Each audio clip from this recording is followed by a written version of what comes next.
to the next spot on the board. 4:05 p.m. Eastern. Las Vegas Raiders 3-7, 1-5 on the road at Seattle Seahawks. 6-4, 3-1 at home at Lumen Field, Seattle, Washington. Showers, 44 Fahrenheit showers, 6 miles per hour is the wind. Start off with the line history here, and we have the Seahawks opening up at -3.5 at Pinnacle at -106. I know there is threes available at some other offshores, but Pinnacle -3.5, -106, which is where it is right now. The 3.5 got up to -115, ends being down as low as -103, but it's back where it started, -106. Total opened up at 47.5, slightly juiced to the under. It's now slightly juiced to the over. Take a look at the cash flow here. We have here we go. Just a little over 1,000 tickets in. 61% of the tickets, 70% of the cash on Seattle, and then 90% of the tickets on the over with such a small sample size. It's not really helping us much. You can tell by the amount of tickets that are in that everybody's a little put off by the action. Oh, they got Black Friday shopping to do. 47.5 -107. So it's a 2-cent move with all of the early action moving on the over. And Spenny looking at the Chargers team total over 26.5. Interesting. All right. Let's get to work here. Raiders coming off that 22-16 overtime victory at Denver. First win in 7 one-score games this season there. Carr 23 of 37, 307 yards, 2 touchdowns. Maybe crying at the podium helped, I guess. I don't know. Devontae Adams caught 7 passes for 141 yards, 2 touchdowns, including the game winner in overtime. Matt Collins caught 6 for 52. Josh Jacobs ran 24 times for 109 yards, caught 3 for 51. They put up 407 yards, but still, you look at X's and O's, they were 3 of 11 on third down. They're losing all the one-score games. Who do you point the finger to? And you point the finger to the coach. Max Crosby was spectacular, though. Wow. 6 tackles, 2 sacks, 3 quarterback hits, forced fumble, blocked field goal. Guy was magic. He just does it all. Crosby is 9 of the Raiders' 14 sacks on the season. They finished with 3 sacks and 10 quarterback hits, held the Broncos at 3-12 on third down, and they lose Deron Harmon. It's sad. Their safety, 154th consecutive game, carted off with a leg injury, and that streak will come to an end. Seahawks come in rested off their bye week last season, 21-16 loss in Munich to the Bucs. They were shut out in the first half. They finished 1 of 9 on third down. Geno Smith, 23 of 33, 275 yards, 2 touchdowns. Those numbers don't look bad, but they all came, in the fourth quarter when it was game set match. DK Metcalf caught 6 for 71. Lockett caught 3 for 42 and touchdown.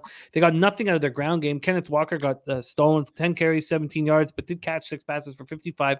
They got no pressure on Brady. 0 sacks, 1 quarterback hit. The Bucs were 10 of 15 on third down. They entered the game, the Bucs, with the league's worst rushing attack. They put up 161 yards. Seattle should get Trey Brown back following the bye week. He's been out for over a year. That will help at corner. All 4 of Seattle's losses have come when it's allowed more than 150 yards rushing. So the question here is, do you think that Jacobs could put up a huge amount of yards rushing? And then if he can, does that make the Seahawks vulnerable against the bad Raiders team? Take it away for us here, Andy. Raiders, Seahawks. I'm mostly concerned. I think Jacobs does have a nice day, but I still bet the Seahawks here. And I'm mostly concerned with this Raiders defense. Like you mentioned, Max Crosby, one-man wrecking crew. He's been great. Put a couple hats on him, roll the other way, run away from him, pull some guards, chip him with a tight end. I don't care. Stop him, and I think you're going to be fine against the secondary. You have the weapons. We finally had a bad Geno game. Weird spot in Germany. They're rested. They're at home. I make this a 4.5. I would bet this at, 4 or better. I actually sold this out to a 5 at one spot. You can grade me at whatever the best number you can find for this is. But yeah, I'll be on Seattle here. This Raiders defense is not good. It has not been good. It has not been efficient. It's just kind of been masked by the fact that they got to play the sad sack Broncos last week. This is crazy. When we had this trade, if you told me I'd be looking at a team, they played Russell Wilson last week. It's a much tougher test this week with Geno.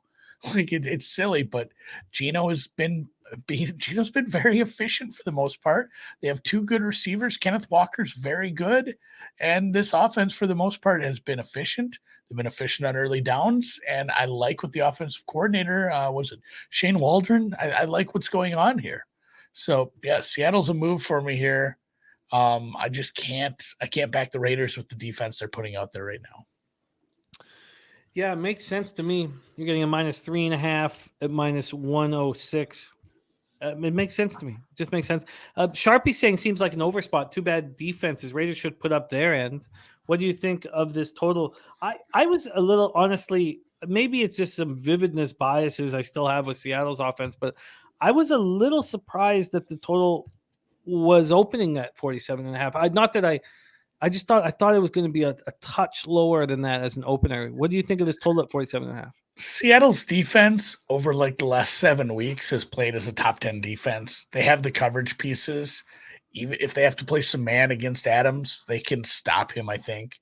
Like this defense has come a long way from the horrid piece of shit it was last year. It still is young. It has, some holes here and there, but yeah, the Seattle defense is not bad. This is turning into a good young secondary. So I think this total's probably about right. I almost lean under too. I worry that the Raiders struggle here again. Yeah, the Seahawks is a good football team. Were you surprised this came out at 3.5?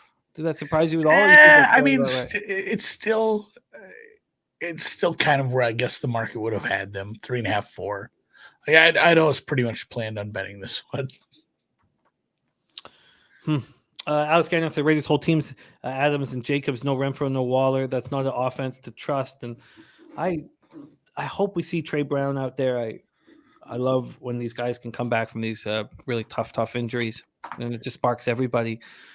And this is a good football team. It's a good Seahawks football team. I'm very interested in your action. I think I'm going to join you. Andy getting the Seahawks -3.5, -106 is available right now at Pinnacle.